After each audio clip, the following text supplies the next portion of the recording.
tea sippers, and you know what time it is. I hope you have all of your crumpets together because it's time to dish the tea. And you're dishing tea, darlings, with Big Meat.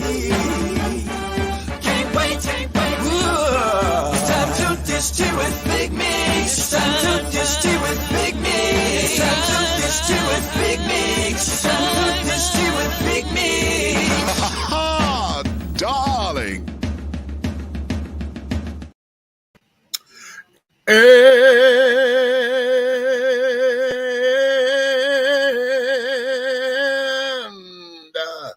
hello. Hello.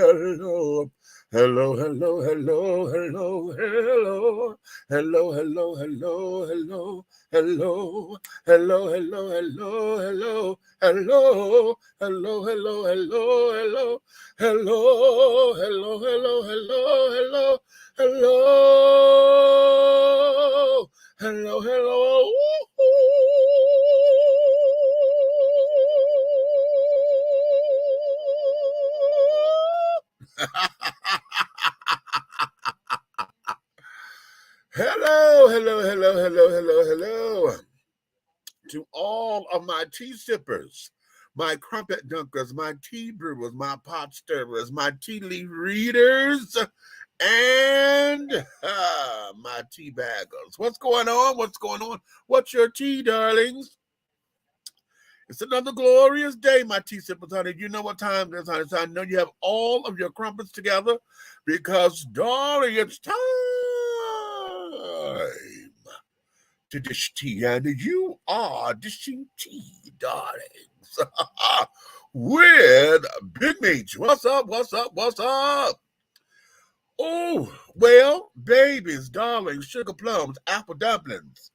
Listen to me very carefully. Today I went down. We have a brand new restaurant that was opening today here in the city of College Park. And I went down. I saw one of my good friends and colleagues, honey, Miss Jamil McKenzie. She had posted on her Facebook page that she was down at the restaurant. I was like, oh, wow, they're open. I did not know that today was their soft launch for the opening. I just wanted to get down there to see what was on the menu. And, to go and partake. Well, found out, that's what I found out. Today was their very first day. It was what we call a soft launch. It was, the introduction. To let everybody know that they're here, you get to sample this, sample that, or whatever. Full orders. And this, that, and the other. I don't believe they were expecting as many folks as that showed up or whatever, honey, because please, they have been going all day long. I did not know that they had opened for breakfast. They're opening for breakfast, lunch, and dinner. The name of the restaurant is called The Main Course, okay?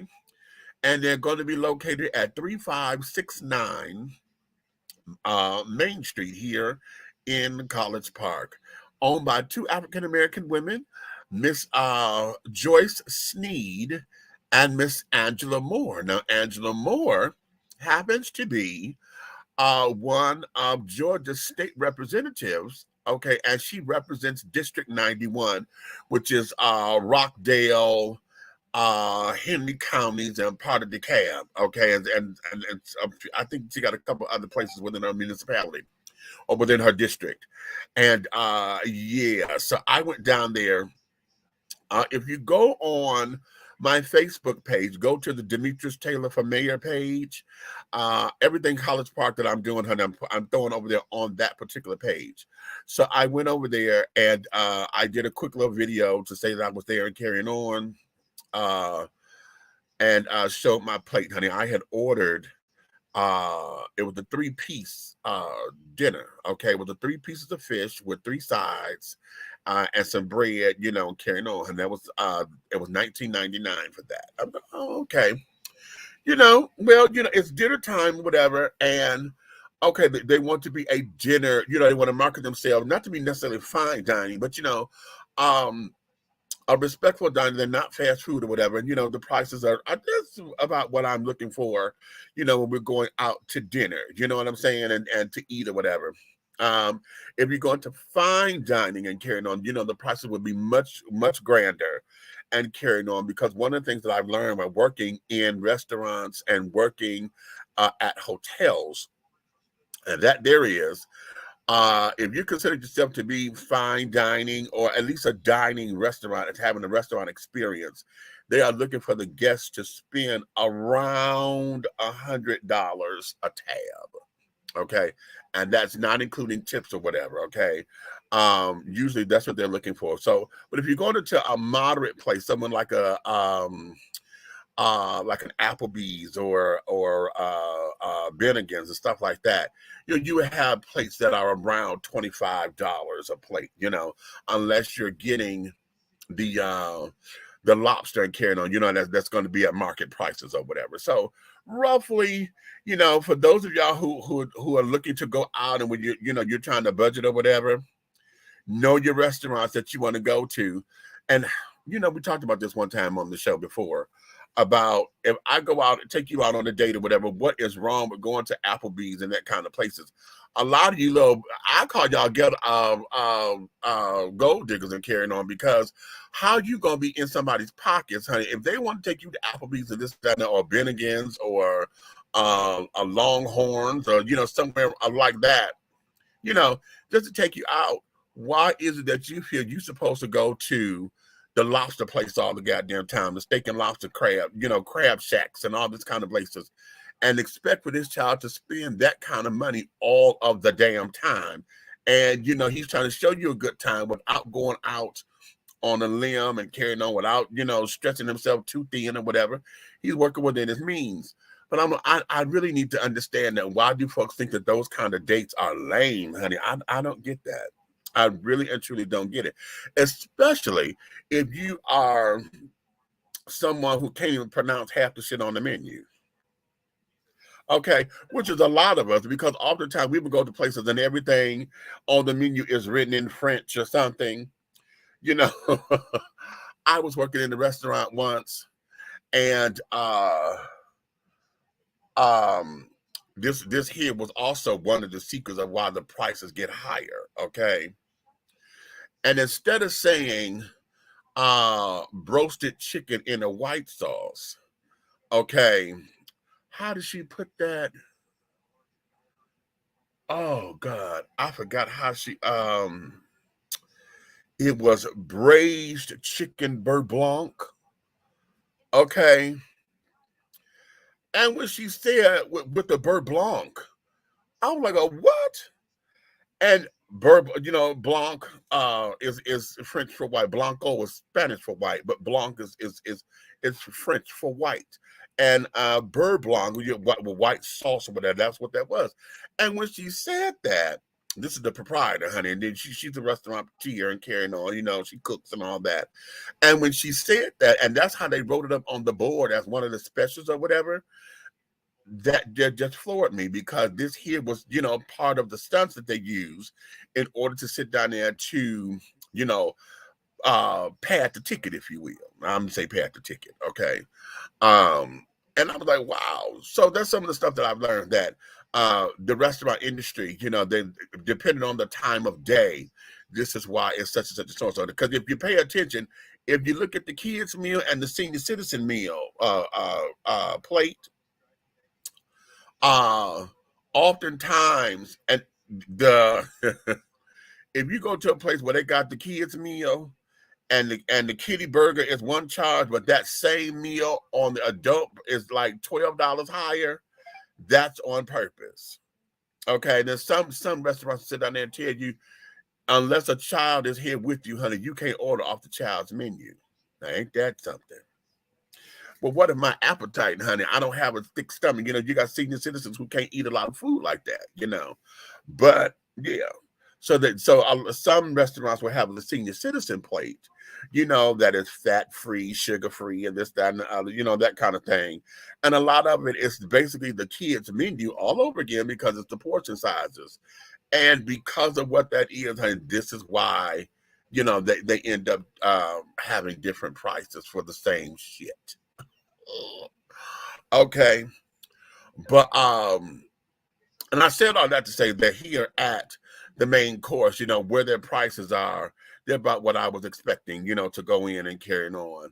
Um, it was a wonderful turnout and carrying on. I ran into the current mayor. Mayor Motley Broom was out. I ran into Councilman Karn.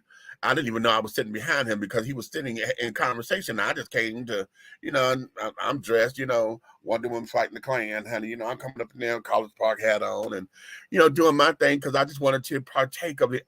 And I was going to get a to-go plate. But the ambiance of it, it felt like a family-style restaurant. We got the hustle and the bustle and carrying on.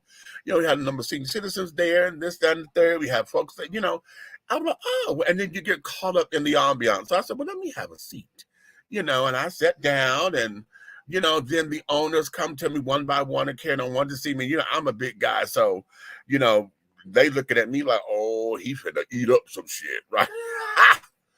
And that there was what it was, honey. And I had to bring my stuff home because I can't eat like, my eyes still, look at food like my stomach can still hold all of it, right? And that 3-piece, that was me being greedy. I should have got the 2-piece, like a normal person, but I know me, honey. Within a couple of hours or whatever, I'm going to be hungry yet again. So I got the 3-piece, and I thought I was going to get through it. I really teased myself and think I'm going to get through this stuff, right? But I didn't. So I had to bring the stuff home, and I had it was a 3-piece with 3 sides. And like I said, today was a soft launch. So they were running out of stuff, because they wasn't expecting to have this, it was just a soft launch. So for the drove that had come out, honey, the amount of food that they had prepared or whatever, child, they wasn't ready, right? They were out of the coleslaw, honey, they was out of the spaghetti casserole and things. And usually when you get fish, you get spaghetti on the side. At least that's how I've always been raised or whatever. You get spaghetti on the side and things. So they were out of that. So I got the baked beans. I was going to get the broccoli and some corn, right? They got the steamed broccoli and carrying on. I'm like, oh, okay. Well, when they brought my order, they had forgot the broccoli.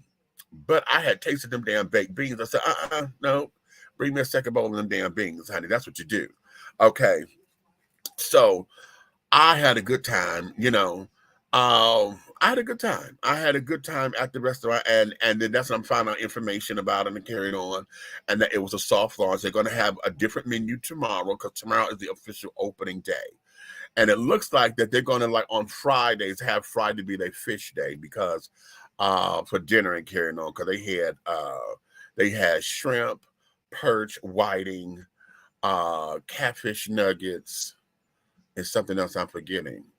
Shrimp, perch, the whiting, the catfish nuggets. It's something else I'm missing.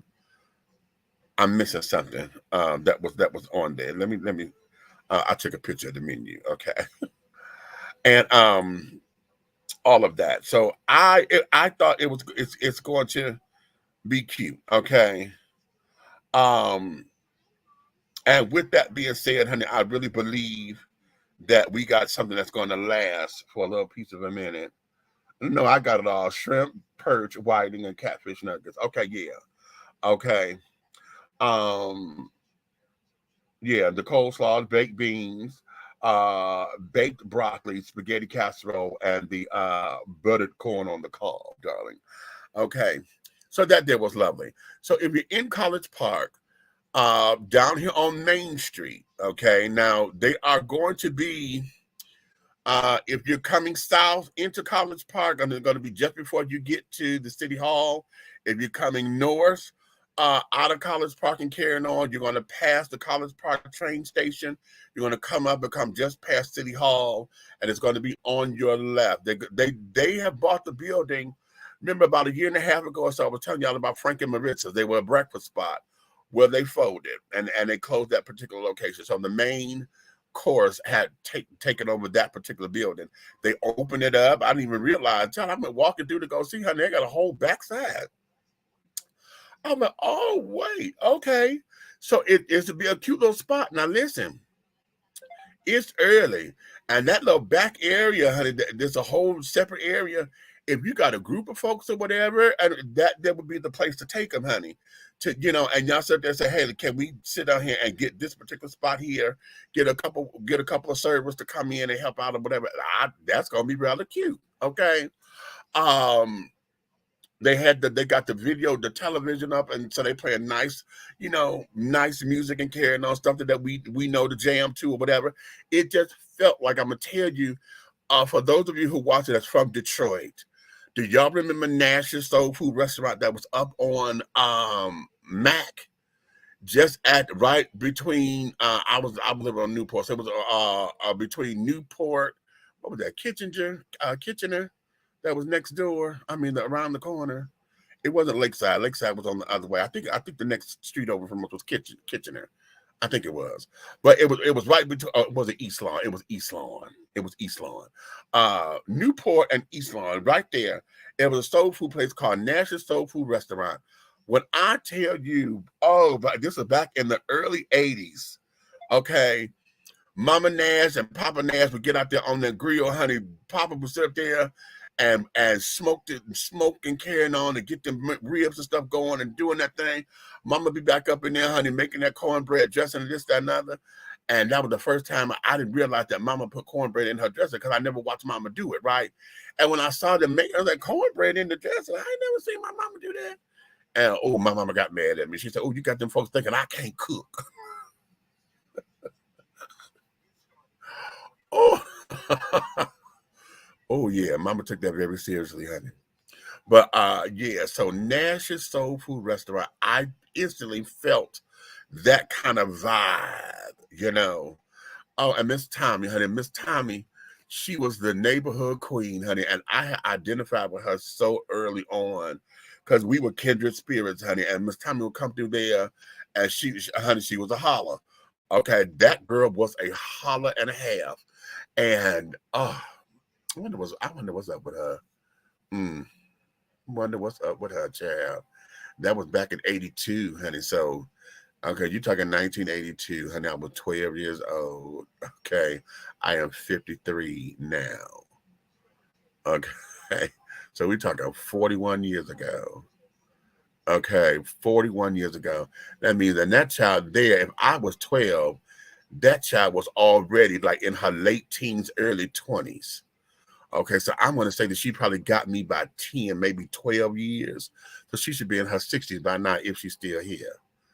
Okay, if she's still here. And I don't know her last name or nothing, honey. But, okay. Memories, darling. Memories.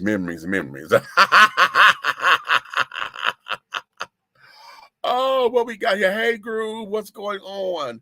What's for breakfast? And I hope it was good, honey. Listen, for breakfast, what did I have?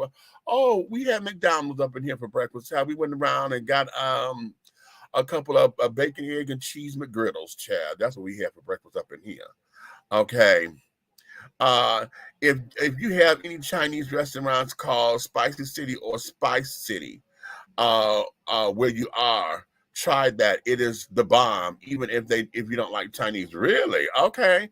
I don't think we have them here. Okay. Margot Thunder. Hey, darling. Checking in. Thanks for checking in with me, sweetie. How art thou? Okay, I really appreciate that. Margot, go over to my other Facebook page, Demetrius Taylor for mayor. Please go over here and like them. I'm trying to get those numbers up because I am running for mayor here in the city of College Park. And I'm trying to get traffic over there so that folks can start to hear my message again. What I'm talking about with the restaurant stuff today was my first postings of me getting out. I got some old pictures and stuff I'll be putting over there soon about my dealings and stuff here in College Park, so folks can see that I've been in the community and things. But I'll be recording and stuff, my messages and things that's coming up real soon as we progress and get the campaign and stuff together. Okay, so yeah, Demetrius Taylor for mayor. Okay, and it's really cute. It's really, really, really, really cute. Hold on. Let me wait a minute. I should still have a banner up here. Demetrius Taylor for mayor. Do I have that thing up here still? Let me see.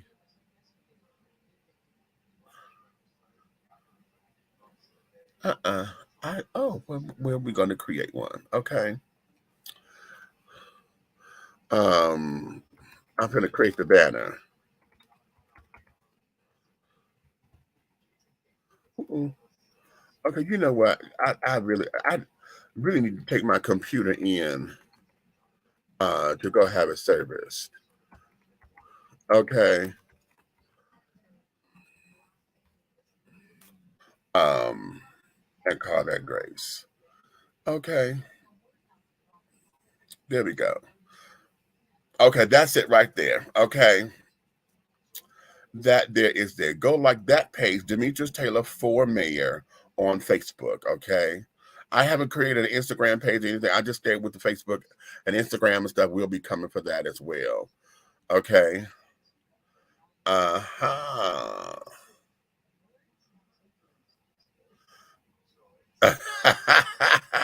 What'd you say? I hate eggs. Yuck. I'm glad breakfast was good though.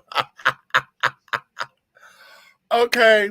Now here, let's get into today's show. I'm hoping that my co-host will come up in today. I know it's been a long day, and I'm finna go to see if Red is gonna come in now because I know um he had to take his wife to the doctor and carry on because she had a surgery. She had to do follow-up and carry on. And things of that nature. Uh but anywho, I want to get started with a couple of things because we got a lot that's going on, babies. We got a lot going on here in this world, in this world, in this world. And the question becomes, where do we get started? And I have to be because I'm going into the political arena, I have to be very, very, very, very guarded with what I say nowadays. And that's going to piss me off because everybody want to use sound bites to carry it on and use it to make your words a weapon against you. Okay. At the same time, we say that we want freedom of speech and we say that we want people to be real. I need somebody who's going to be truthful and honest and transparent. And when we get those kinds of things from those who shoot from the hip, the world itself seems to be as though to act as if they can't handle it or will feel as though that someone is uncouth for the office. You know what I'm saying? We get the whole, oh, that's not presidential, that's not this, that's not that. And yet at the same time, but this is what you said you wanted. Let's take Agent Orange, for instance. He showed his colors from the beginning. And we knew that he was going to fly off the handle. We knew that. Okay. However, that's the reason why they put him up in office, those who voted for him. Okay. And then when he got there, then it became, oh my God, oh my, I don't believe he said that. Well, yes, you do, because this is what this is. So now that we're here, and now that he's done what he's done and was doing what he was doing, we now are here, and now we have a one-term, twice impeached president, okay, who is now the first president to be indicted for criminal activity. Okay. And so now, we got a number of folks that's jumping around happy, happy, happy, happy, happy, happy, happy. But the question becomes, what are you happy about? And what does this indictment, who does it benefit? Okay. What does all this mean? Because see, this is how I'm seeing this. Okay. I was very upset with the fact that they kept the indictment sealed for so long. Okay. We didn't know that what he was being indicted for and carrying on. And I still haven't read all the charges. I know it's 34 different charges, but the bulk of that seems to be about his accounting records. And that they're saying that it wasn't necessarily about him paying the money to Stormy Daniels. The thing of it is that they're saying that um he illegally doctored his books or whatever. He basically, they getting on all of that. Okay. The money thing, and not necessarily he was laundering money, but he illegally documented it and carrying on and this, that, and the other. So that's what the bulk of what a lot of this is. So what does that mean? Okay, what does that mean? He's out of the office now. So it took y'all this long to sit up there and look at his books. Y'all couldn't get him on his damn taxes. Part of the responsibility of the president while running for office and to qualify, you had to sit up there and show your money, how you make your money, and this, that, and that. You had to show your tax records for presidency. And I think I got to do that here. I think I saw that on the thing that, I had to show that I'm a taxpayer and carrying on and file for taxes and this, that. I had to show all that. Okay. To qualify. But they let this man get through the qualification process. He went through all 4 years of his presidency, okay, of his tenure, and still did not show them damn taxes. Okay. And then y'all correct me if I'm wrong, because I thought it was said that his lawyers found a loophole and basically was saying that no, a candidate don't have to. It's not mandated that they show their taxes. It is looked upon as something respectful to do because it's part of the requirements, but it's not mandated. And I believe that's what I heard. Okay. So again, they use the technicalities to get around all of this. So what does this indictment mean to the rest of us and to everyday folks? What does it mean? Okay. Does this give us any political fervor? Does this take us and move us closer to the goal line? I don't think so. I really don't think so. I think this here is a kind of stick it to the man kind of thing, if you will.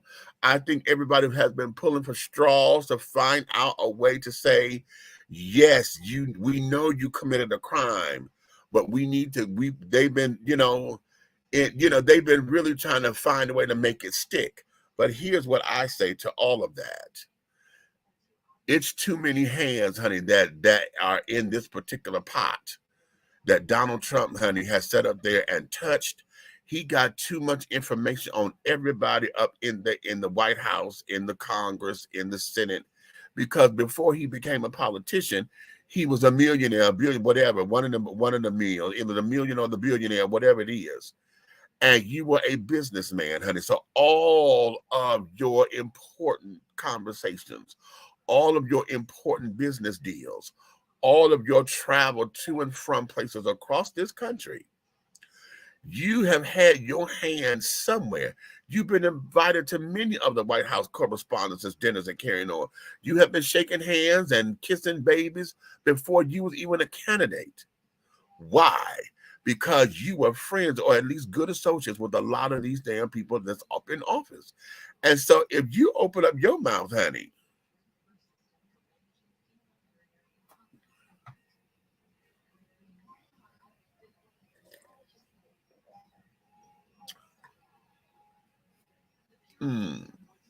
what tea you gonna dish? Okay, who are you gonna throw up under the bus? If anybody. Okay. Talk to me, people. Because that's where I think a lot of this is. A lot of the stuff that they've been trying to do, he paid the big bucks for the lawyers to find all those cutesy little loopholes. And this is why words are everything. And I'm glad that I'm having this discussion, because I have to tell myself that words are everything. We've been taught this little stupid ass nursery rhyme. Sticks and stones may break my bones, but words will never hurt me. That is the biggest lie that we teach kids to say. It is the biggest lie that we teach kids to live up to. It is the biggest lie that we tell ourselves, because everything about how our feelings get hurt, how we get crushed, how we view ourselves and carrying on, all stems from what somebody said about us, to us, around us, through us, at us. Okay. So words are important. And I told y'all this story a long time ago when I was working with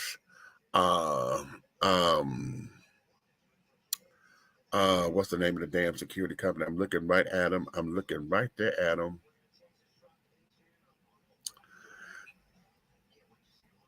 Oh, I can't think of the company right now, but John Rutherford is the owner of the company, okay? And he's a former attorney. And working for that company, that man sat down there, and when he told us,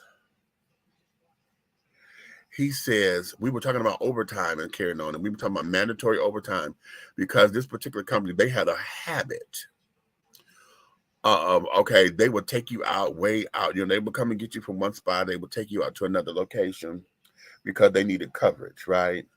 And they would swear they were going to come pick you up and take you home. And right when you think you done did your little 12 hours, your little 16 hours or whatever, because sometimes you were doubling, they would sit down and thinking that you're going home. They would come pick you up, but then they would tell you, you got to go cover another shift. So they would come pick you up to take you somewhere else. And I'm like, wait a minute, that's illegal, honey. The law says that we can't sit down and you're not supposed to do more than 12 hours. Okay. But I think we take liberties because the shifts are 8-hour shifts. So if you're doing a double shift, then okay, I think they allow that. But by law, no one is supposed to work more than 12 hours, okay, in the day. Well, what Mr. Rutherford said to us was, when you signed your application for employment, that was a contract, because it says that on the bottom, it says in small print, that you signed this willing to comply with all the rules and regulations that this company has to offer, that you're willing to be basically a player, a key player, right? And that there is on the application process. He said, when you sign your name on that and we hire you, then you already agreed to the terms of what this is going to be. So no, when you agree to it, the law can't touch us. Baby, when he said that, I said, oh, wait. Then he sat around and told us, he said that he was a defense attorney for 25 years, and he had never lost a case. And I said, you never lost a case? He said, I am a perfect scorer. I have never lost a case. And I said so quickly, I said, oh, you a crook. And that fell out of my mouth. I didn't mean to be disrespectful, but that came out of my mouth so quickly, honey, I didn't even think about it. Because how does anyone have a perfect record in the law? With anything, there's mistakes that's going to be made. There's not a, okay. You can have a good season, this, that, and the other. I know when I was on the debate team, we had wonderful seasons, but then we had that one hit, that we had a perfect, almost perfect season. Okay, when we were 16-0. Okay, no, we had a couple of those, but that was because of the judging. But then, we had to not get cocky, because the second we got cocky was the second that we were 2-2 that one particular meet. We didn't have a perfect 4-0 meet. Oh, and I was so devastated because we lost to Southwestern. Oh, the person I lost to, I couldn't stand him. I really couldn't stand him. And quiet as it's kept, I think it was because I was sexually attracted to him. I think, in retrospect, I think that's what it was. Okay. But nonetheless, that's what he told us. And when it comes down to words and how things are worded in a contract and in this, that, and the other, that's why you had to get someone who know all the legalese, because they were with thou and here to it and this, that, and other due to death, because it starts to twist up. Herewith and therefore thou and hereunto it. This that Shakespearean type language, it will confuse the hell up out of you if they got every 3 words with one of them kind of words or whatever, right? But when you get a contract and it's laid out, okay, you cannot do this, have the appearance of, is you will not be, suggesting, illegally speaking of, allegedly doing. When it gets down to that's why it's that specific, because they're trying to map out all the loopholes, so that way it's an ironclad contract, right? So with all of that, in the beginning, with looping all this back to Agent Orange, and how they have allowed him to go through all of this with the tax documents and carrying on. Now we're sitting up here indicting him for his records. And then I'm trying to make sure that this is his personal records, because if this is on the business account, or whatever, because of how they paid Stormy, it was hush money. And that's what they get. It was hush money. And they're trying to get it to where, that was illegally done off of whatever accounts and blah, blah, blah, blah, blah. And maybe you had money here. That's what they're trying to uncover. But what I want them to do, and here, Georgia is pussyfooting around, and they need to go ahead on and file the damn indictment on him and the damn voter tampering. That there was already evident about you making phone calls and trying to say that the vote was fraud, and you still say that the damn vote was stolen and carrying on and won't let it go. You sat there and called the secretary, what's Rappaport's title? The Secretary of Finance, whatever his title is, I can't think of his title right now. Y'all called him Raffenberger and gonna tell him, look, you find me these votes. Okay, find me these 12,000 damn votes, or whatever the case may be. That there is voter tampering. That is what they need to indict his ass on. And see, once they do that and they could run that to trial, this man can never, ever, ever hold public office again. That should be the goal. Because whether or not he go to jail, I don't care about that, because I don't think he's going to ever go to jail, honey. So get that on out your mind.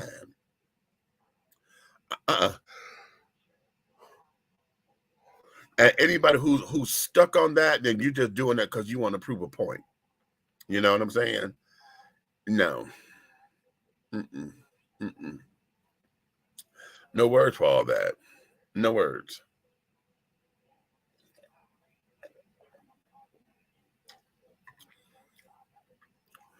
So now, again, the question becomes, who is going to benefit from this indictment? Because we all know, and y'all saw on the news, they said his supporters were out there, and they in numbers and carrying on. That his supporters, he has such a support base to where none of these folks are thinking rationally, okay, about the nature of the charges. Everybody, they have come to do what humans do. You get a piece of the story and forget about the facts of it all, and then you go running with it. And after you put your own commentary onto it, then your commentary, along with the smidget of what the story is, becomes the story, and you sell it as though it's truth. Okay?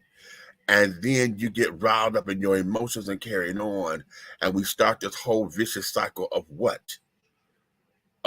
Nonsense, because now your cycle is ... and you won't hear nobody else, because you got so headstrong and so damn tunnel vision into believing this to be true, and you haven't even fact checked none of the shit that you're looking at. No fact checking or anything. You have believed this idea to be true, hell bent on it, and no one can take your mind away from it. So now, instead of having healthy debates or deep discussions, it becomes vicious slur fights and attacks, because you have become so tunnel vision, you won't allow anything to move you. And based on what? Fabrication. a lie. Okay, misjudgment and guidance of nothing. It is ridiculously insane. And so now here we are here with this damn indictment, and I don't believe that it's going to serve what it's supposed to serve. You understand? I don't believe it. I think this is all part of the smoke screen, because I think something else is coming down the pipeline, y'all. I think something else is coming down the pipeline. The what? I don't know. I don't know what the what is. And spirit won't let me tap into it, because I'm trying to get into it. I'm trying to make some sense out of it, because there is a huge what coming, or what for, okay? That I don't know what's coming down the line. And the reason why I know something is coming hard is because we've gotten so focused on transgender issues. We've gotten so focused on LGBT issues, to where now that's all the world is talking about. And every time politics stay on an alphabet subject, y'all are doing something that's going to get up under the radar. And y'all have set all these laws and bills in motion, trying to say transgender medicine is X, Y, and Z. You don't want the people to live their lives and carry on under the guise of trying to protect children, not knowing that transgender medicine don't work like that. Okay, y'all took a little piece of something, put your own spin on it, and now you selling it as fact. Okay, you are selling this as fact. Won't even listen to the doctors, because y'all sit there saying, oh my God, y'all giving these children these hormone blockers, and you are preparing them for sexual reassignment surgery, and you are mutilating their bodies at a young age. They're still children. We have to protect our kids. And it's like that, it don't even work like that. It don't work like that. But everybody that ran with it, everybody who don't have no clue about what the hell it is, y'all got your mouth all on it, okay? And don't know shit from Shinola, and then you're running with an idea, and now running so fast to where we have allowed these children to make laws against it. And now how are trans persons supposed to live their lives in their own comfort and in their truth and carrying on? Huh? How is that supposed to happen? Now you claim you don't want the government to pay for it, which means y'all don't want nothing on Medicaid or anything like that. Oh, I know we okay, right. I got it, honey. Yeah, Leia, we coming to that. Y'all, you don't want the government to pay for it, because you claim that you don't want Medicaid to pay for it, but yet we're not providing other health insurances that's going to cover it. We're not providing affordable health care for people who need health care. The states that don't want to open up the Medicaid or whatever, those who need Medicaid assistance, or those who just need regular medical insurance, period. The premiums are so high. And then here, the Affordable Health Care Act, yes, it's a wonderful program, but it needs a lot of tweaks, honey. It needs a lot of tweaks, because y'all push this narrative of, oh my God, we got plans on the thing, on the marketplace, and you get plans for as low as $0. You get free and this, that, and the other. But then you look at the damn deductible. It's not free when I got the first $8,000 got to come out of my damn pocket. The insurance don't even kick in until I pay the first $8,000. The fuck? That's not affordable. Okay?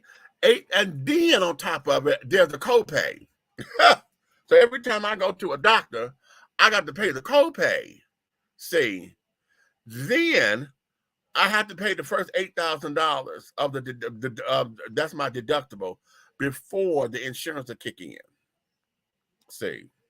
And then some of the policies were capping off on the amount of coverage for the year. Okay. A lot of the coverage you could get medical. Some don't give you vision. Some won't give you dental. Okay. If you got mental health care, honey, what the fuck is this? You sit down there and they'll tell you can only have like between, I've seen as low as 3, I've seen as many as 6 visits to your therapist for the year.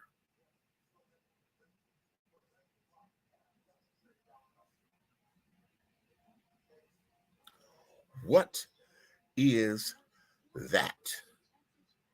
And for those of y'all to say something is better than nothing, by the time, child, please, it's only an hour session. So you're talking about for 6 hours.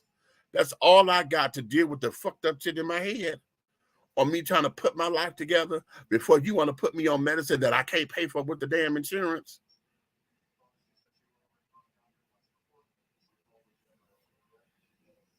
Okay. So y'all see how that onion just unfolded and just blossomed? And all I'm talking about is transgender medicine because the government don't want to pay for it. You don't want Medicaid to pay for it or whatever. And then because of your ignorance about what this is, when was the last time somebody actually sat down and went to a surgeon who performs SRSs and said, okay, take me through the procedures? Okay. Have y'all gone up on YouTube? Have any of y'all went to YouTube and seen the procedure done? I dare you.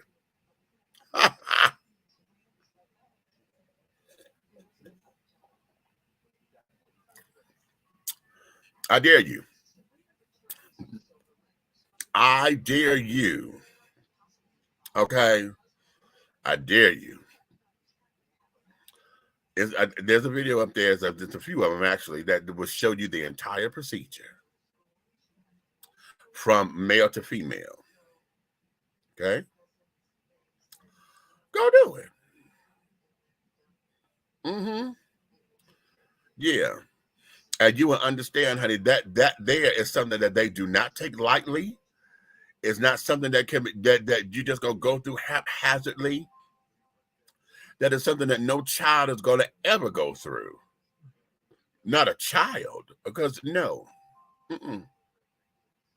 Now, the hormone blockers is one thing. That's a whole different thing.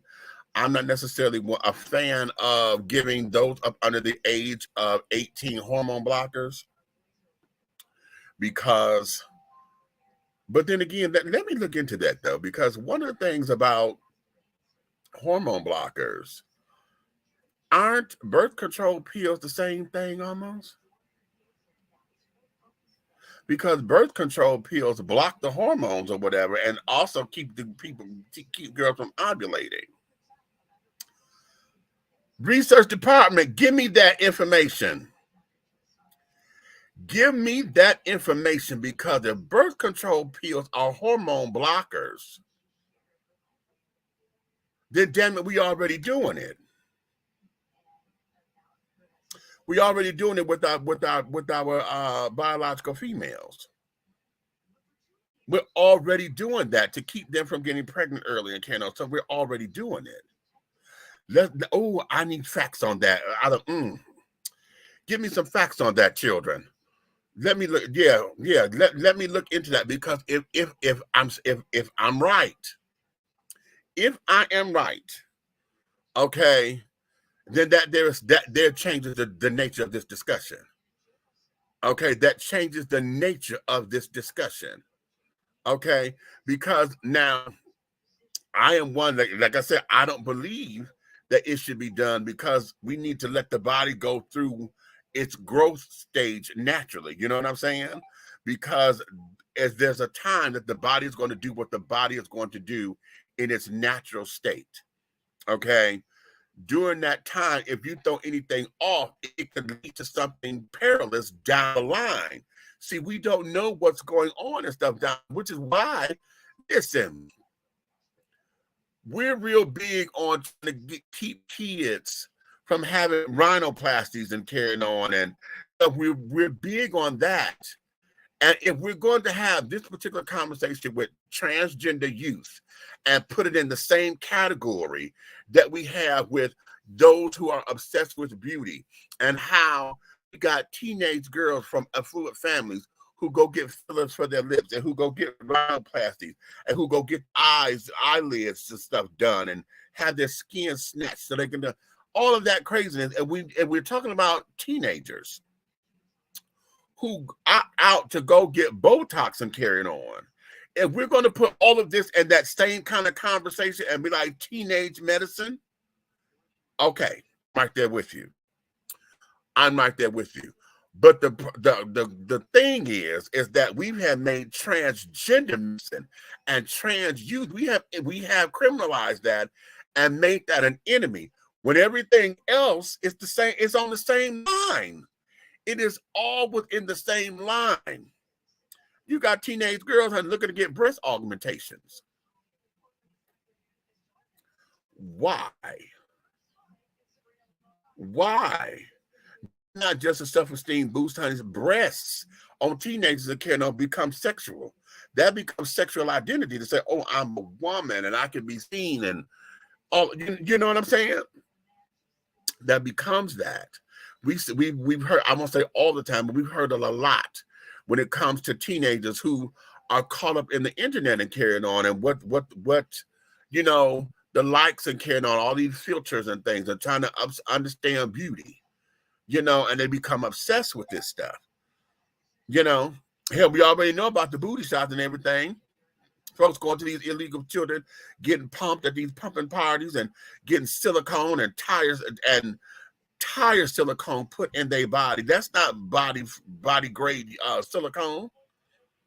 All these toxic things in your body. Then you wonder how come you're being ate up from the inside out. All in the name of beauty. Here, because of what society is doing. Okay. Very, very, very, very interesting. Very interesting. And like I say, anytime we want to change the thing, nobody's talking about the death of the Cash App founder because of the issue with the transgenders. Okay, what is his name? Because I want to get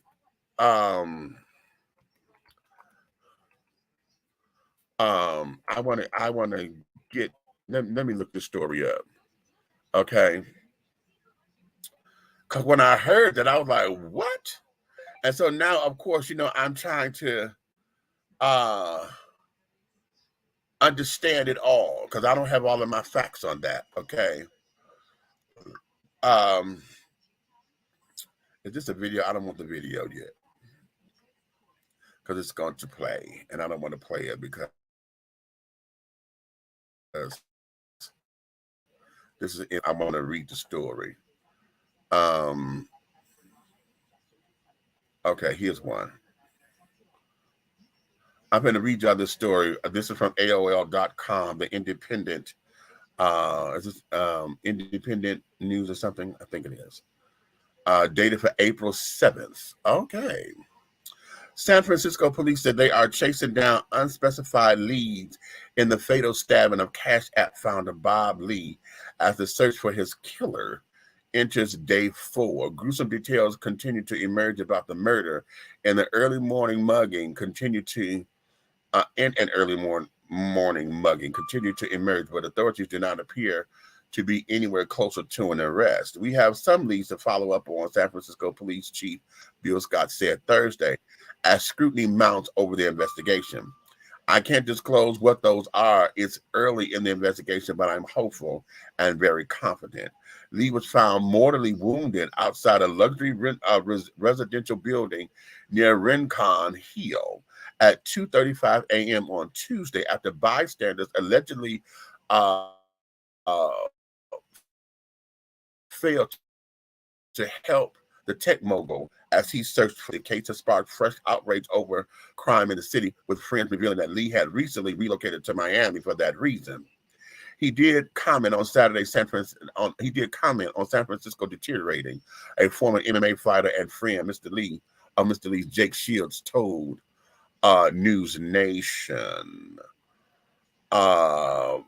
Key points: Bob Lee is a genius tech visionary killed in a horrifying act of violence. Lee spent time with his friends night before his death, We know about the murder of Cash App. Okay, whatever. That's the key point they say.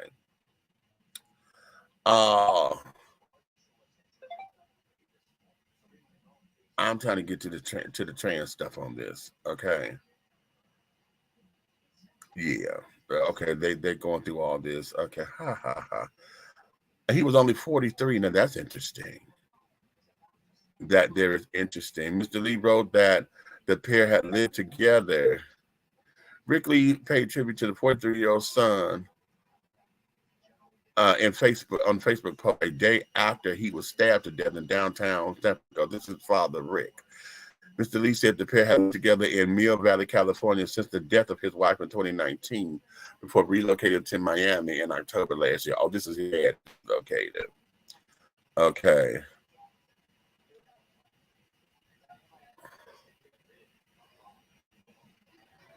Okay, I'm trying to catch. What is the tea with the transgender part? Look at them sounding all country. Okay, I'm trying to get what's going on with the tea. Okay. Oh, he has 2 young daughters and a wife. I did not know that. Okay, interesting,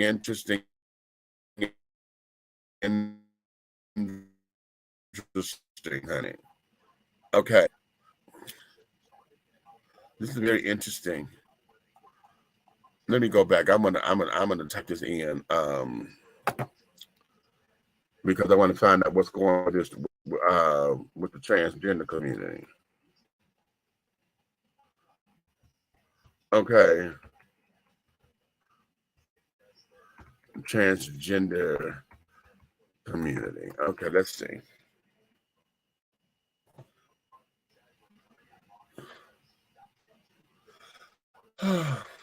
Okay, I'm overlooking it or something because the stuff is not coming up like I needed to. So, Princess, put up in here. Let me know what's going on with what they're saying.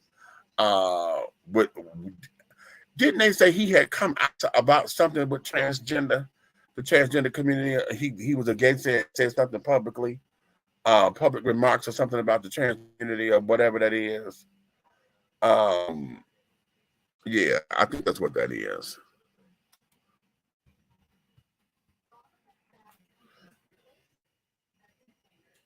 So, be that as it may. Okay. Be that as it may. So now let's go forward. Because I was trying to see what that is. But because I don't have all of the facts on that, I heard bits and pieces. Yeah.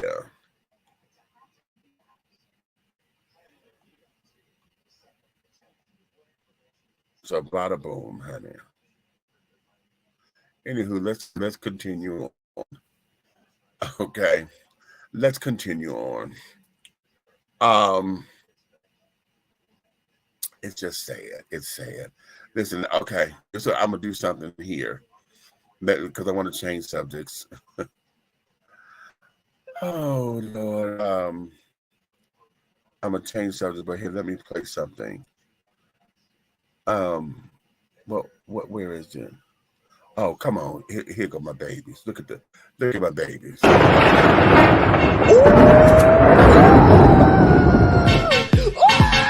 Here comes the hurricane, bitch. Here comes the hurricane, bitch. Here comes the hurricane, bitch. Here comes the hurricane, bitch. Here comes the hurricane, bitch. Oh, Katrina.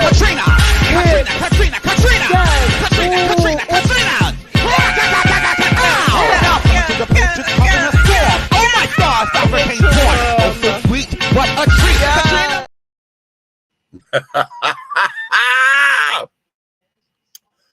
That video gives me so much joy. The baby living, honey. Them baby living here. And the one in the back, she went down, grabbed her boots. You see the baby in the back, she grabbed her boots, child, as she come up and give you a hair whip. Baby, that thing just tickles me, honey. It tickles me. It tickles me. It tickles me. And I love it. I love it. I love it. I love it. I love it. But let me play devil's advocate just for a little bit. Okay.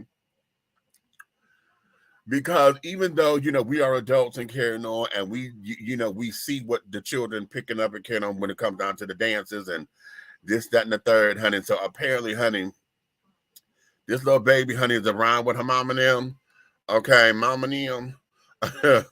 And they're either watching Drag Race or they're watching Legendary or, whatever the YouTubes are, because they're watching the ball scene doingly.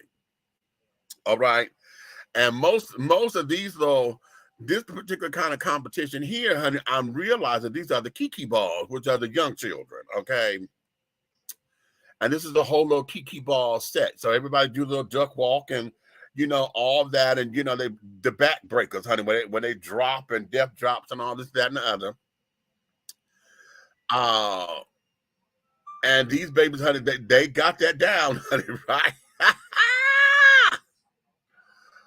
Oh, honey, I didn't know how to handle that, honey. When she rolled on the floor, gave her patty and rolled on the floor and then jumped back up, baby. But as much as I have fun with that, it is my praise report that the parents of these little babies are going to comprehensively educate those babies about that world. You understand? Because right now it's fun and it's innocent, like as it should be. Okay. But as we all know, the world and the people out here, would throw hits at that baby. And unnecessarily. When your dig should be at the parents. If you're mad at anybody, you'll be mad at the parents, not them babies. You know what I'm saying? So it is my praise report that those parents will comprehensively educate those babies on all of that. And, child, appropriate with the level of education. You explain it at the level that they will understand it. You understand? I mean, please, that's what we always do. Okay. When babies,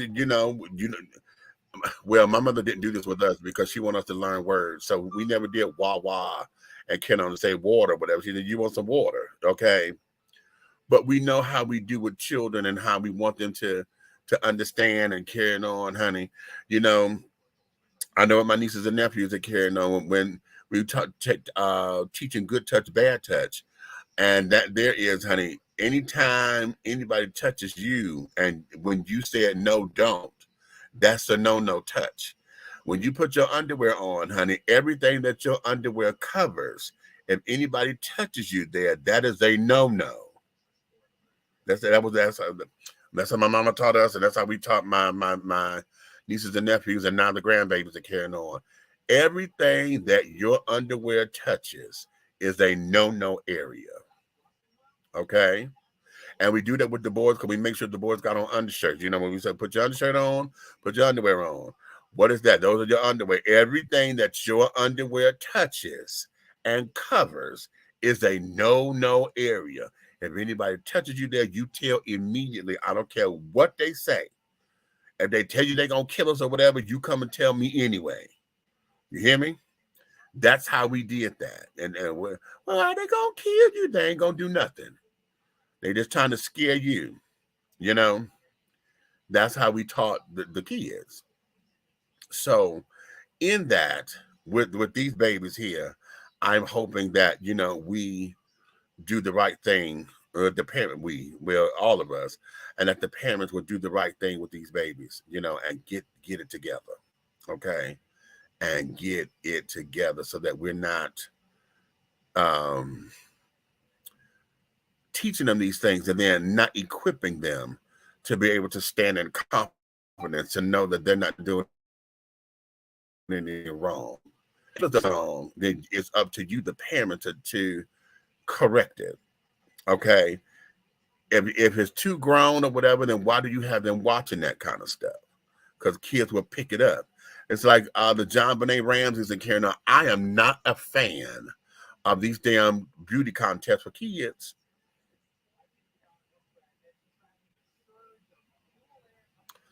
I'm not a fan of those at all. Why I'm not? Because why? What in your right mind says that these babies, you need to go out spending all this kind of fucking money, $2,000 and $3,000 on a dress so that they can have presentation and things? They supposed to be kids. Why you got this baby in all this damn fur and sequin and carrying on? You got hair and makeup and got this 5-year-old looking like she's 25. Why? No, I don't agree with none of that, which is why I never watch any of them competitions. Only time I've seen that stuff is when I've seen it on TV and things of that nature. That is ridiculous. But there's a number of children out there, honey, who are head bent. Hey, they got that tunnel vision. Oh, this is to increase her self-esteem, and this is to get her into programs where she gets scholarships and this, that, and the other. How in the fuck is she gonna get a scholarship based on how well her mug looks? Because y'all got all this makeup on her. Y'all got hair and makeup on her like as if she on a movie set. Okay, how is it that this baby got on a dress that she's going to grow out of, mind you, that doesn't cost you $2,500 worth of costume? Never agree with that shit. Okay. And then you got them looking all older and you want them to understand how to wave to the judges. And why? That's sex appeal. That they're learning how to be coy and using your feminine wiles and all that kind of jazz. That's sexual intent. How are you training the child to do all that? Why? You know what I'm saying? But see, now let me go. See, I'm going to correlate this. We were talking about earlier when I said, listen, we're going to teach this thing, and we're going to say transgender this or teenagers and children this, that, and that. We're going to put all this in that same category. Because y'all out your motherfucking mind with Gabrielle and Dwayne about, okay, oh, why they got her on the internet like this, that, and the other. Oh, y'all just putting her out there to make money. Ain't nobody said nothing about these little divas, honey. Y'all got a whole show about divas and tiaras or whatever. Toddlers and tiaras. A whole reality show about this whole world of being in the pageant show, but nobody has bought the same kind of fervor about this kind of stuff than they are about the trans stuff and trans youth or whatever. You see what I'm saying? If we're going to talk about if we're trying to protect children, then everything that is questionable like that needs to be scrutinized and examined. Everything. In order to be fair, because otherwise it just goes to what it does. It would create your bias. It would create the setup for us recognizing that this is a bias that you have, not in favor of the community. And then it speaks to the prejudices and things of that nature. Okay, and I'm not going to even call it hate just yet, because you really got to really distance to become hate. You understand? And a lot of times it's trans ignorance, because a lot of folks don't understand what. And in those, it's because they have had a bad experience somehow along the way. Either one that you made up because you were embarrassed the fact that you would find yourself attracted to someone trans, and because they didn't tell you right away, you mad because you the one who got aroused. You got aroused, but expected them to tell you all their business. But that's not what the conversation was. All we said was, hi, how you doing?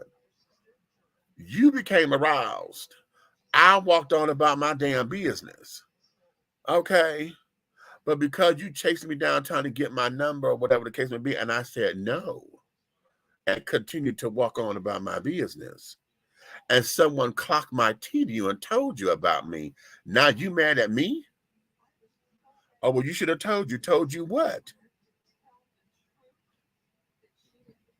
Told you what, sweetie? It wasn't that kind of conversation for you to be up in my business. What's your bank account? There ain't none of your business. Exactly.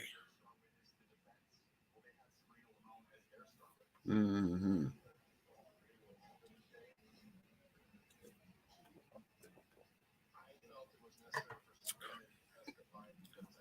So yeah.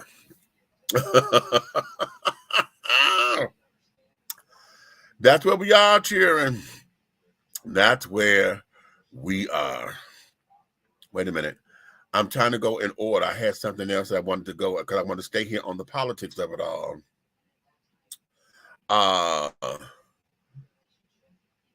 Before I get into entertainment news. But let me ask you something. Let me ask you something, honey. Have y'all seen the Monique Netflix special yet? We're gonna get into that in just a few minutes, okay? We're gonna get into that in just a few moments, okay? But let's get into here. Everybody's on fire with Tennessee. Everybody is on fire about Tennessee. And if we don't know anything else, honey, that there is color lines all the way down. That there is nothing but color lines. Okay. All the way color lines. How do you have three people, who are all Democrats now, who you say and accuse them of the same crime, of walking into the well, honey, of the floor and conducting what they conducted without being properly called upon, this, that, and that. They brought all these folks in and things of that nature, right? So basically, you provided a filibuster up in here, unwarranted. Three people were accused of this, but the white woman is the only one who's still able to hold her seat. The two black men were ousted. They got expelled. And so now their seats are up their seats are up now. But the white woman is still there, and it's the same crime. All of them are charged with the same exact crime. If it's the same crime and it's punishment of being expelled, how come all three of them were not expelled?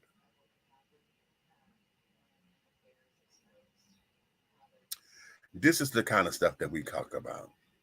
This is the kind of stuff, for those of you who keep saying, why do y'all keep talking about racism? Because this is the kind of stuff. When we talk about CRT, critical race thinking, okay, and we say it's not a curriculum in the high school or elementary school systems. It's not a curriculum there. That there's a college-bound curriculum to where you get to see and critically analyze how race is effectively intertwined within everything about our laws, about everything that we do here in this country. It is all along the lines of race, and no one wants to tell that. Now, here's the other thing with this that gets me, because not just it was a white person, but this was a white woman. And we keep saying this all of the time, and nobody seems to want to believe this particular point. And that there is the white woman is the prize of America. She has become the prize of America. Back before, let's take you back pre-1920, before women had the right to vote. Okay. Prior to 1920, white women were considered to be just a jewel. This is why the women's movement was needed, because white women didn't know how to take care of themselves. They were never trained to take care of themselves. They were always trained to be housewives. You do as your husband tells you to do, and this, that, and the other. We think that there was just something to see white women walk down the street, honey, with their parasols and things, and understand. Oh, it's rather heated out here, darling. My brow is a little, and then this, that, and another, dabbing and carrying on, and not having to lift a finger and being pampered, and this, that, and another. That's because historically, that's what the world had, this particular country has taught us about white women, and that white women will be to protect it at whatever cost. At whatever cost. Now, this is not to say that white women didn't have their own struggles, because the whole idea with the women's movement, the whole idea with the right to vote, that they affected white women, because black women couldn't vote. Black women could not vote. And prior to 1920, you know, even after slavery had ended or whatever, black folks were still considered to be 3/5 of a fucking person. So black women were not even able to join in on the idea that women can vote. We didn't get the right to vote to 64 or 65. That's 5 years before I was born, honey. Which means my mother, she had me when she was 19, going on 19, honey. So that means my mother was 14, 15 years old. Here, before black women got the right to vote. So the white woman has become the standard of bonbons, honey, and being carefree, being taken care of, okay, being pampered. You know, the whole Donna Reed, you know, and things. Y'all know it, okay? Y'all know it. Living in the middle class, upper class, and you had servants that carried on. Hell, even on the Brady Bunch, they had Alice, Dyke Alice, okay? And she's up there flirting with Sam, honey. Alice was a dyke from a long time ago, okay?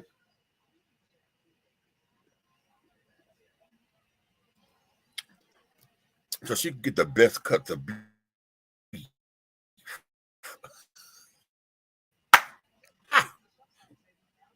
Okay. But even the Brady Bunch had a servant, Alice. So, yeah, you know, that there was that.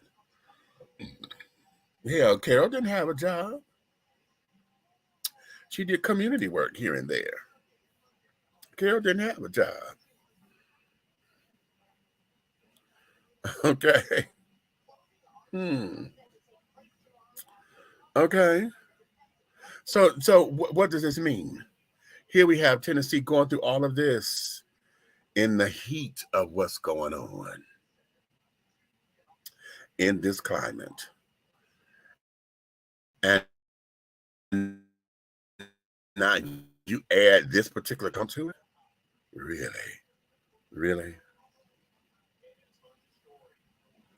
Very interesting. Very interesting indeed. Let me play this. Y'all listen to this. There have been studies on this. Local news overrepresents black folks as perpetrators, overrepresents white folks as victims. So the message that gets sent is they're dangerous, and specifically to you. They are not only bad people, they're going to hurt you. So therefore, we want to keep them on that side of town. We want to keep their children in those schools over there. We don't want to work around them. We don't want to live around them, et cetera, et cetera. So I think that message comes through loud and clear in the way that media represents people of color. You know, whenever we, thinking about Tamir Rice, the 12-year-old child that was shot in Cleveland by police, when that happened, what did they do? The first news story in Cleveland that made a big splash was about Tamir Rice's parents and the history of domestic abuse and criminality among his parents, not about the cop that killed him. We talk worse about black victims than we do white killers. What did we say about Ted Bundy? Oh, he was so smart and he was so quiet and he always seemed so nice. Every time one of these white boys goes and shoots up a school, what do we say? We had no idea he was going to do this. So we talk better. We have more sympathy for white folks who commit mass murder, bury bodies under the house, cook them up in a soup pot, and eat them, right, than we do black folks who were killed by police. We start digging for every bad thing they ever did. We want to know if they had a juvenile record. We want to know if they'd ever been arrested. That's what the media does. And until that changes, I'm afraid white folks will stay in denial, and it'll be very hard for us to move forward, whether we're talking about cops or just average everyday folks. Mic drop. Mic drop.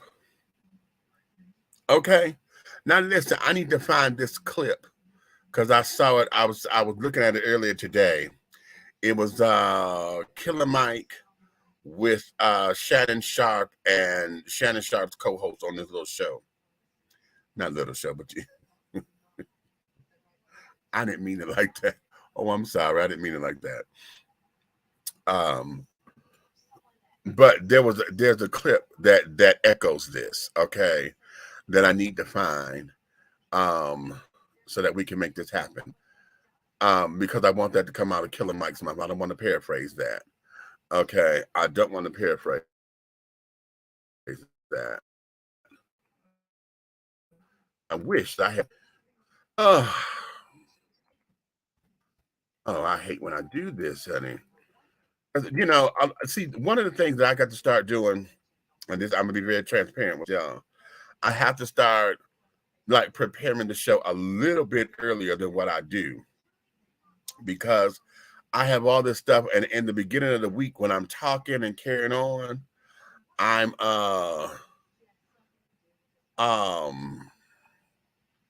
talking about, okay, yeah, we're gonna talk about this on the show, we're gonna talk about this on the show. And instead of me clipping it and putting it all together, but I don't that clip, and I don't have it. Okay, so now I got to go scrambling while we talking and this, that, and the third, and then this, that, and the third, and then the other third. Okay, and the other thirds. So, hallelujah. Okay. Oh, I didn't mean that. Okay. I didn't know that was going to have sound. Okay. I did not know that was going to have sound. Praise the Lord. Anywho, well, I'll find that later because it was a TikTok, and I want to get down to it because it was so succinct and carrying on. But anywho, there is that.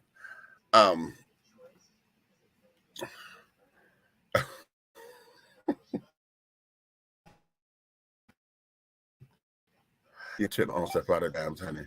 I took my own stuff out of towns. But here, let me do this. Let me take a quick little break right here. Don't y'all go nowhere.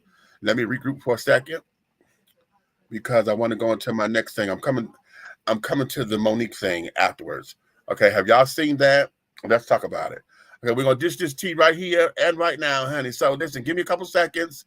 I'm not gonna take the real long ones, honey. Let me get a couple seconds in. And then I'll be right back in just a few moments, okay? Wait a minute, don't freeze. Thank you, darling, thank you. Let's go here. Be bold, be unique, be the tea with a unique body oil fragrance from the Sensuality Fragrance Collection.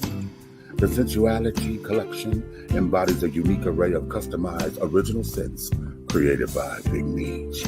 Indulge yourself in such fragrances as eye candy, foreplay, anticipation, shower fresh, naked beauty, or pay homage to the motherland and choose an oil from our exclusive Wakanda collection. Over 17 different scents that will tantalize your senses. Order yours today. Log on to www.dishingtea.com for more information. Because remember, it's all about the tea. Sensuality, that is.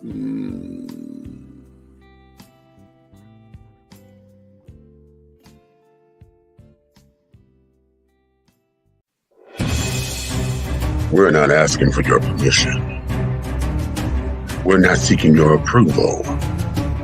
We're claiming what's ours in the name of our ancestors.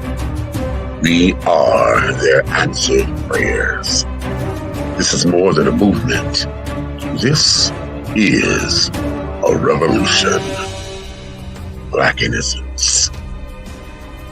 What are yours today?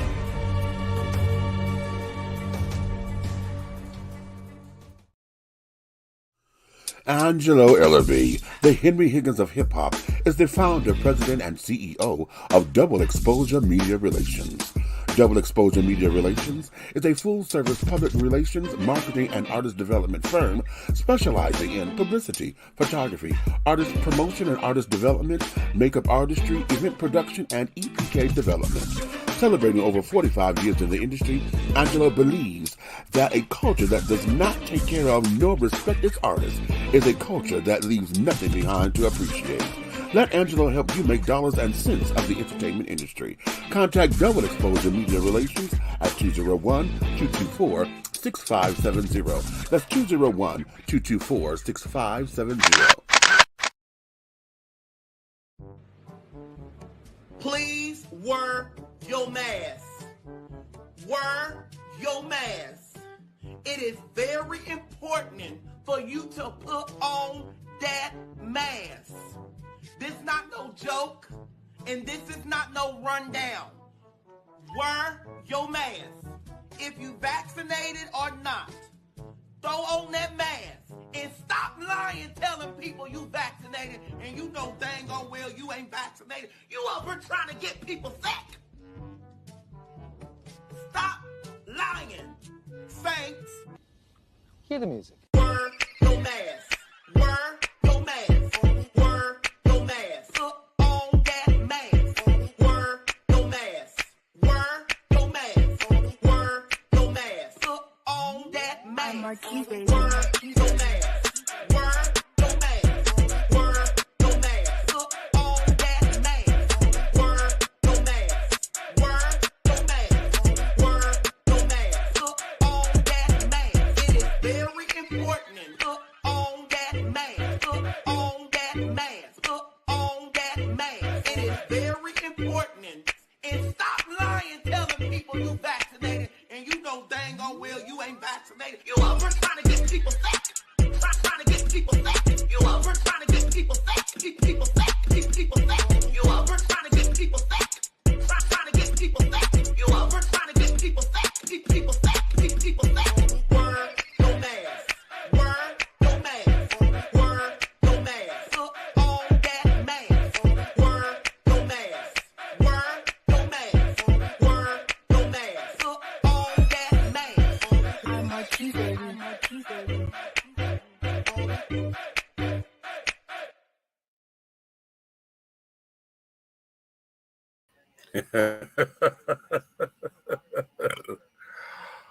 Oh, how did you know that's it? That still just wears me out, right? Okay. Let's get into it. Dish. This tea here. Did y'all see the Monique Netflix special yet? Huh?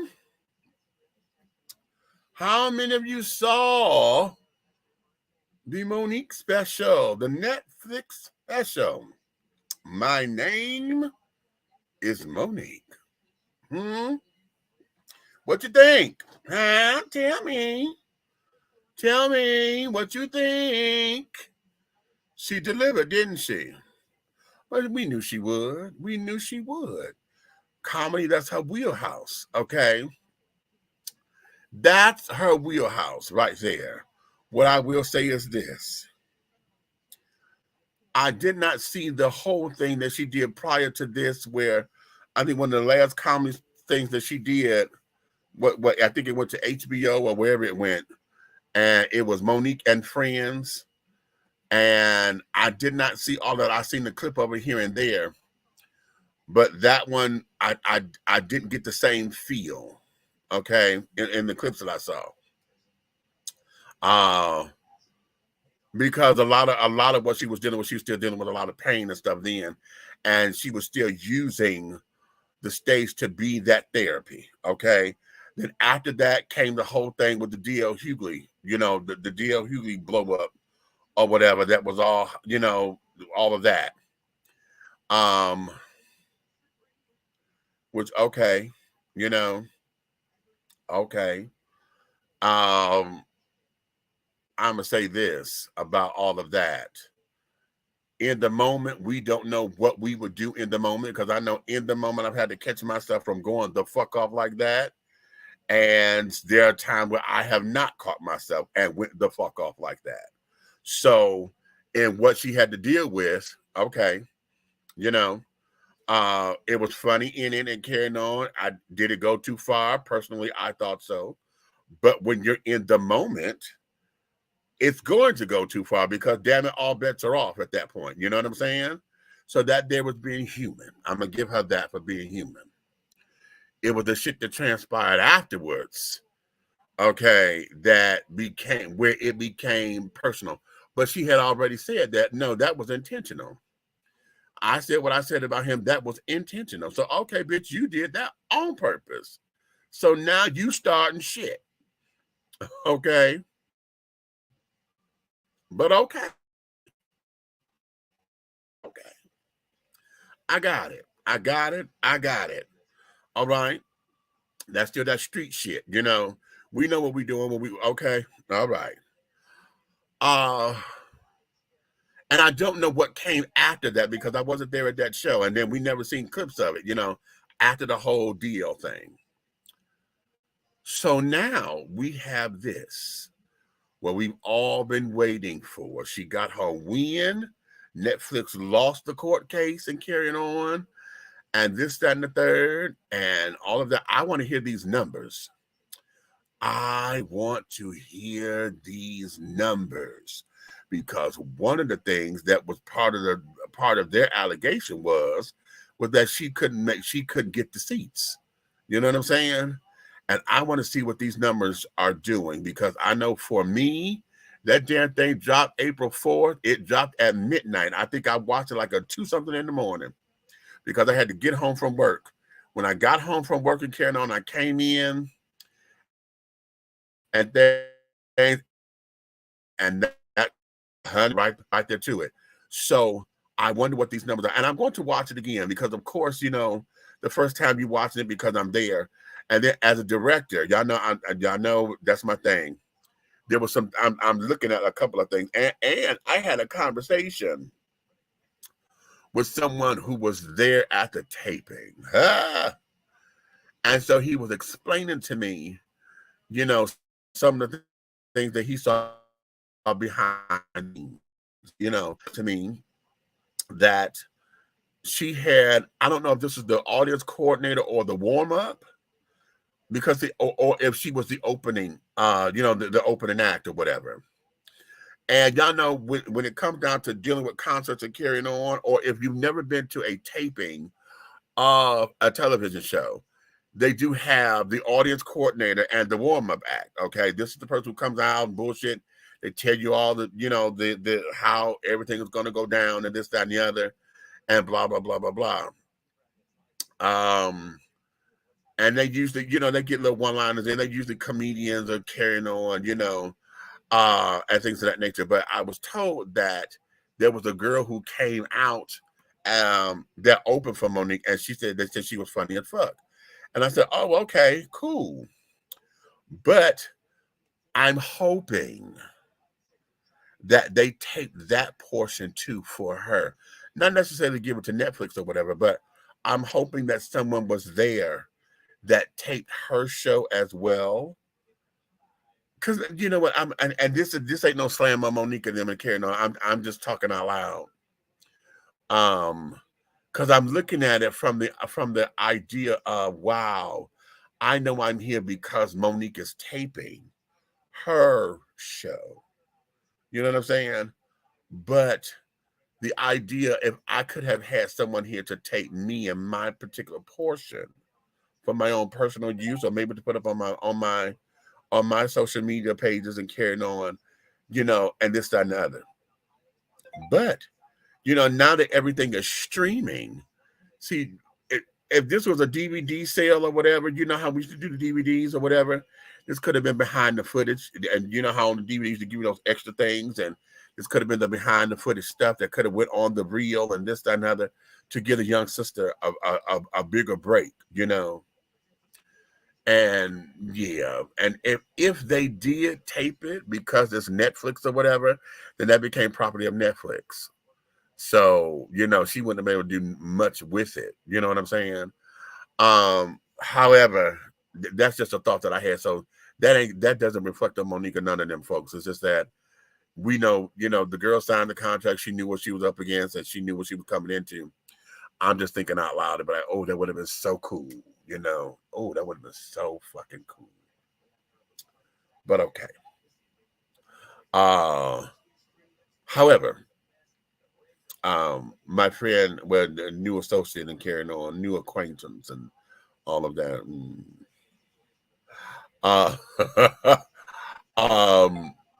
He was explaining to me, you know, that they had to come out and, you know, we had to do lab tracks or whatever. I said, yeah, because that's called your room temperature. Okay. They have to get that so that when they edit, you know, they could come in and they know how to cut, you know, and this, that, and the other to cut into the audience and this, that, and the other. I said, but I knew that, you know, because like I said, as a director, and I'm directing films and stuff now, that's something that we do, you know, all the time. And say, then at the same time, looking at it, I can tell when it was a directed piece or whatever, edited piece in, because I'm looking at it, but like, oh, honey, okay, you slapping thighs, laughing, and that there was the wrong. It's a director's eye, okay, but nonetheless, her performance was absolutely magnificent for me. I was listening to Comedy Hype and carrying on. I know a few folks are saying that, you know, they thought she was cussing a little bit too gratuitous. It was just cussing to be cussing, not because it had something vital with the story. And that's debatable.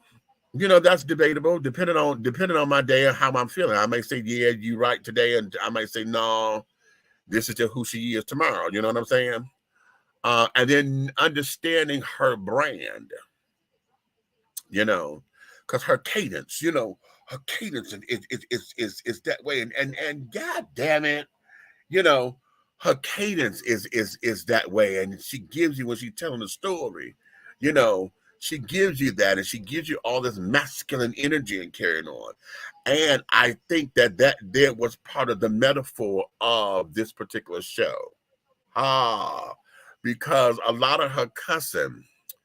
Do you know how we was watching Harlem Nights with Vera Walker? You know, and how, you know, if they were to reboot that, I could see her doing that. Aha! No, let me not give her ideas, child, because you know the last time, y'all know I'm still hurt and stuck on that. Last time I gave a damn idea, honey, I got cussed out by a daddy and shit, and told me, you know, who am I to give an Oscar when there's such an idea? Fuck you, motherfucker. Okay. At the same time, I'ma still say, honey, if they do a reboot of Harlem Nights, which they shouldn't, but if they do, Monique would be Vera Walker. Okay, I can see her hands motherfucking down. Okay, I can see that all day for her. Okay, but you know, a lot of folks felt that Della Reese was gratuitously cussing or whatever, but they had to understand the time. That was the 40s and this, that, and the other. And so that's what I'm saying about this, understanding what this is. A lot of her cussing and carrying on, I thought, alluded to some of the setup she was given. Because she was talking about how, you know, she always presented herself in this masculine-like energy and carrying on. And, you know, because she made the money, she held, you know, she called the shots and this, that, and the other. And so, you know, there was a masculine energy. And, you know, me and my masculine ass, that's what she kept saying. And I think that was part of the metaphor for that. You understand? So it worked for me. It worked for me. But then again, like I said, I may be on my period tomorrow, but, you know, fuck that, you know, and this, that, and the other. So it just depends. It depends. Okay. But it worked. today. um, but I think the biggest takeaway from this is when she had to sit up and come into her own truth about having a sexual attraction to women. Okay. And this is the first time any of us have ever heard anything like that. But she said, y'all gonna see me in a way y'all never seen me before, and this, that, and the other. And which now I'm gonna say explains, but it gives credence to why, she embraces her same gender loving fan base, and all of that. So I'm thinking, that there is what that is. You know what I'm saying? Um, uh, a lot of it, honey. A lot of what I saw was that this was therapy for her. A lot of what I saw, I believe she's working up on her biopic. Because the way how she set this show up, honey, she done set up a life. And I believe that she is setting up for her biopic. Okay. And learning how to write that stuff out and this, that, and the other. She took us on peaks and valleys and things, giving us a glimpse into her family and all that kind of jazz. And then here's the other thing too. And I think, y'all know I've been saying that bitch needed therapy. I've been telling y'all that she needs therapy because the hurt and the pain that she's experienced dealing with Oprah and carrying on, that there is a lot of pain and she needs therapy. And I really believe that she's starting to get it, because when she said in the special that she had to accept her mother was a gambler, and what's her father was uncle, didn't care much about his family, that kind of jazz and this, that, and other. She had to accept the fact that her older brother was a molester, and all of that she had to accept, and this, that, and the third. Okay. And I believe, because what I heard in all of that, and I'm gonna rewatch it so I can get it and make sure that this is what I'm hearing. I believe that in a lot of that was her way of releasing a lot of shit of this Oprah shit. Okay. Because a lot of it, the pain and stuff, was she felt betrayed that Oprah would do X, Y, and Z. And I keep trying to tell folks, it's not that she did it, it was the producers. And everybody want to say, well, Oprah is the executive producer, she should know. When you driving a machine that big and you producing 2 and 3 shows a day, when I greenlight it, honey, all I need you to do is to deliver. Okay? When it all comes down to it, honey, boom, we got a show. Oh, okay, this is what's going on. Okay? Could have been done a little bit differently? Of course it could have, because the producers are the ones that should have called Monique and say, hey, we got your mama and your daddy here. Not necessarily Oprah. It was the producers, because they're the ones who made the fucking phone call to bring the mom and daddy down on the same day of that they had the show. Okay? So a lot of that weight that everybody was throwing on Oprah and carrying on, yeah, give her some of it, but not all of it. Okay? Give her some of it, because she could have handled it a little bit differently and carrying on. Hell, as a matter of fact, if she really wanted to have a show, okay, she could have called Monique live on the air and be like, listen, girl, your mom and them here. And Monique could have declined and be like, okay, well, listen, I'm in the middle of something right now and I can't fully talk and this, that, and the other. But can we talk about this a little later? Let me get back with you. That kind of thing. And then it could have been something. It could have been handled. It kind of supposed to just being a swept under the carpet kind of bullshit. Okay. And so that there is what it is. So in my ears, that's what I heard when she got to talking about how she had to learn how to accept this about who her family really is. You know what I'm saying? How she grew up. She's like, listen, I come from this, I come from this, I come from this. Okay.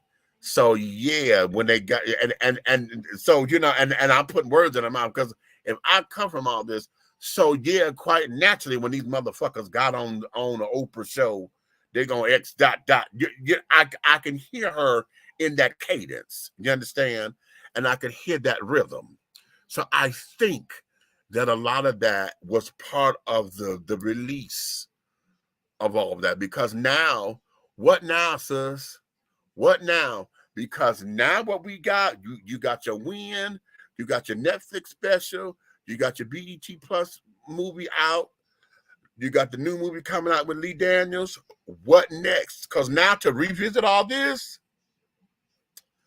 to start to revisit this story and to tell this story yet again would suggest, baby, that you are the one with the problem. Because now we're here. We have culminated and said, listen, my name is motherfucking Monique. Okay? We are here. So now where do we let that be the springboard to take her into the next gamma quadrant? Because it's that it's open. You know what I'm saying? It is open. You know, how did child, please, that was funny. It was funny. It was funny. And and she had to set up and carry on. It was a teaching moment, a thing. We get into her life, you know what I'm saying? And carrying on.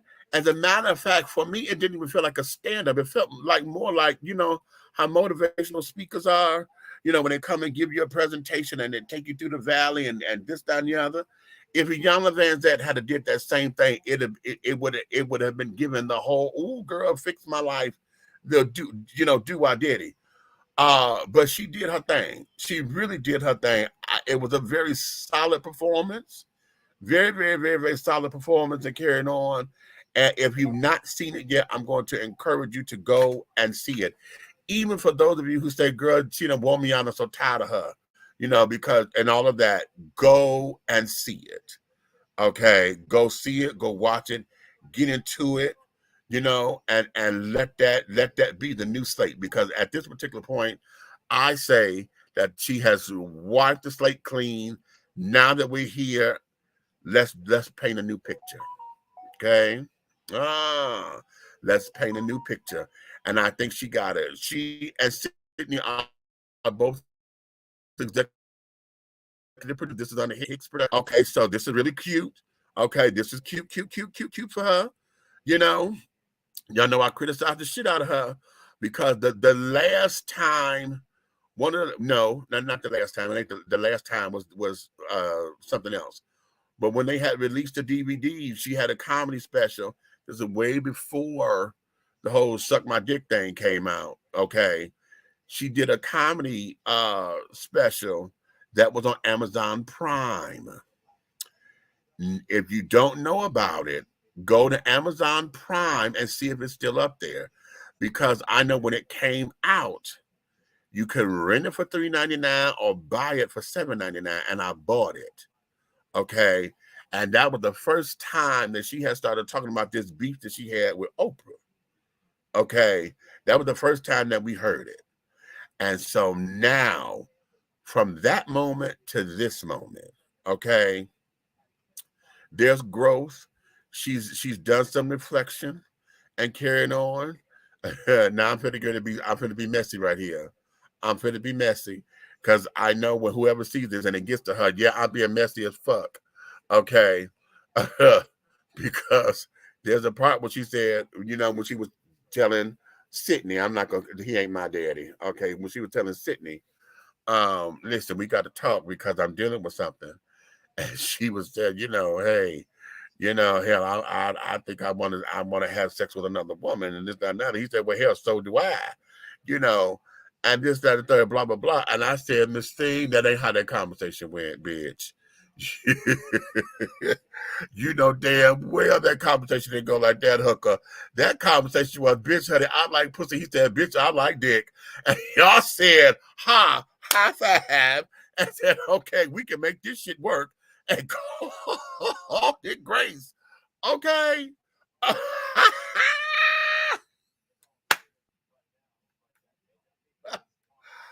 That's just I'm gonna believe that, honey. I'm gonna believe that till I'm proven wrong, honey. Prove me wrong, damn it. Prove me wrong. Prove me wrong, honey. Because right now it's all speculation, but it's I'm standing in my truth. That's not a truth. That's an opinion, honey. Okay, that's just an opinion, and being snarky a little bit, but at the same time, honey, I just truly believe that. I truly, truly, truly believe that, honey. Okay, until proven wrong, and that don't mean he got to sleep with me because he is fuckable though. Sydney is very fuckable. Okay, yeah, he is very fuckable. However, I don't know if I would do it. Okay, no, I don't know if I would or whatever, but he is fuckable. I said it.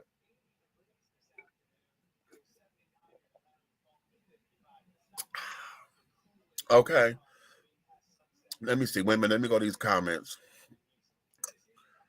Big Meats, my show just went up on Mixcloud. Okay, part 2. Okay. All right. I'll get to a groove. I didn't see it because I don't have Netflix. It's okay. Okay. Michael Perry, what's going on, darling? Hello, hello. Good evening. Okay. Let's see. What else? I want to get into something else before I leave you guys. And let me see. Yes. I want to say these 2 things and then I'm going to let you guys go. Okay? Listen to me and listen to me very well. How many of you guys are into Ruthless? Tyler Perry's Ruthless. That's on BET Plus. Listen, I'm hooked on that show. I love that show, okay? And I love the Oval too, but I'm more so into Ruthless than the Oval, even though Ruthless is a spinoff from the Oval. But yeah, Ruthless returns in 2 weeks, honey, on April 20th. Okay, 420. So I said, well, how convenient, honey. They want every 420, that's National Get High Day, honey. 420, right? So Tyler wants you guys, honey, sit down there, go get a blunt or whatever, honey, smoke a doobie, and watch y'all some Ruthless, honey, because if y'all not seen the trailer, go bunch the trailer. I think I have it up on my Facebook page. If not, I'm going to put, wait a minute, let me do it now. I'm going to put the link so that y'all can catch this damn trailer, honey, because this trailer is off what? The motherfucking chain, honey. Okay? This trailer is off the chain, honey. Okay? All day off the chain. All day. Oh, wait a minute. I got to say something else too. Another date that we need to save.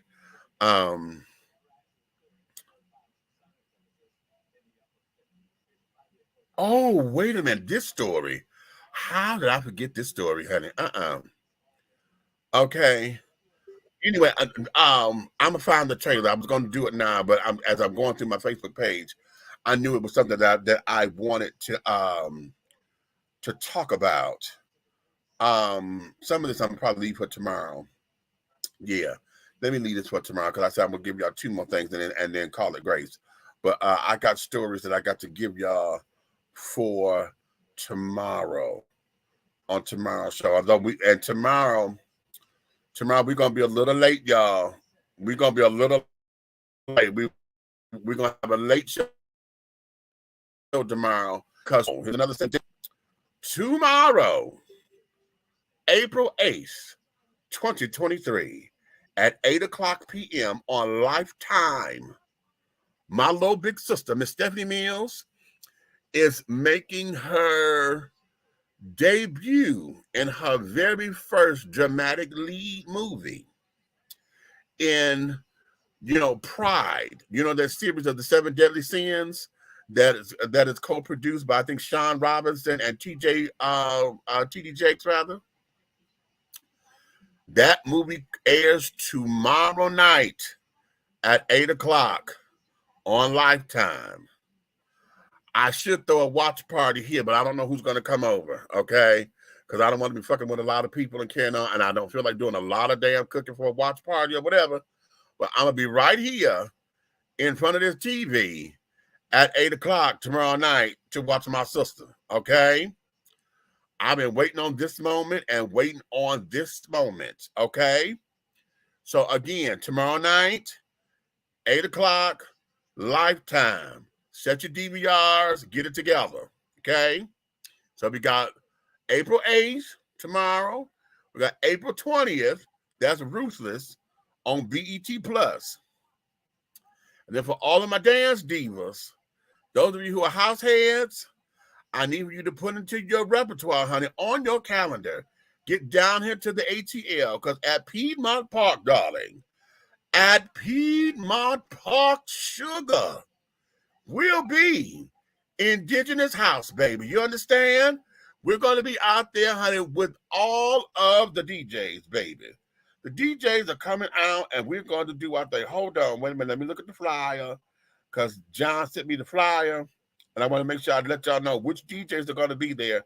And knowing him like I know him, there's a special guest, but he didn't tell me who the special guest is because he wants me to be surprised with everybody else.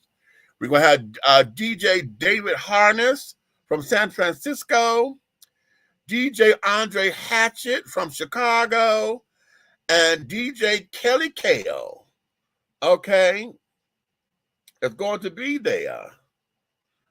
What is the hashtag CHMPCH? I think that's South Carolina. Champs, South Carolina, I don't know what that stands for, but okay.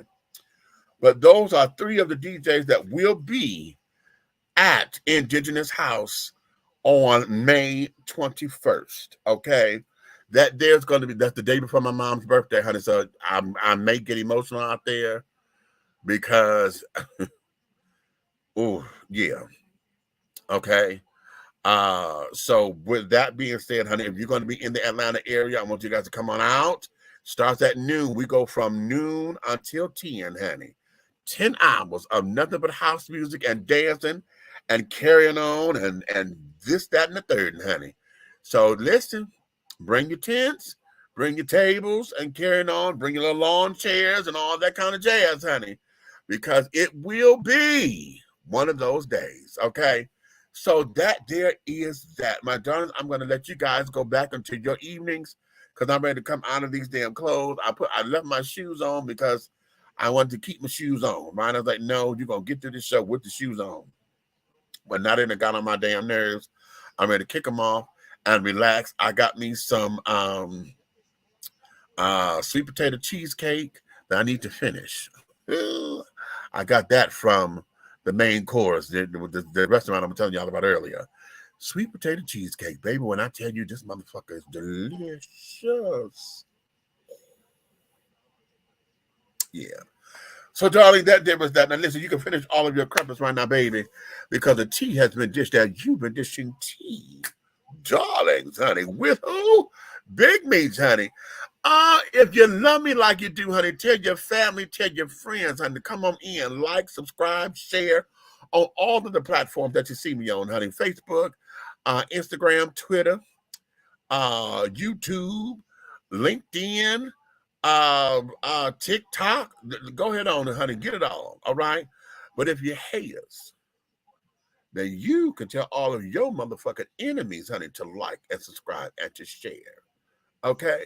Because one of the things I need you guys to understand for real is that everything that we're doing over here, honey, at Three the Hard Way, the Syndicate, honey, everything that we're doing in any way, shape, style, form, and or fashion, honey, will what? Move forward. You understand? Honey, I'm Big Nita in the absence of my co-host, the big red fella, honey, the big guy ally over there, Big Red. And honey, Aunt Nikki, who's still over there in Philly right now, she's working her way back down here, y'all. In their absence, honey, we thank you and we appreciate you for coming on out and spending some time with us and loving us like you do, honey. Until the next time, like I said, tomorrow we're gonna have a late show. We're coming in late because I'm not coming on until after after Stephanie Mills' show go off. So that's a 2-hour movie. So we probably won't get up in here till about 10:30, 11 o'clock. Okay. So yeah, that's good. Yeah, I'm telling you. So on that note, my darlings, that's what Ah,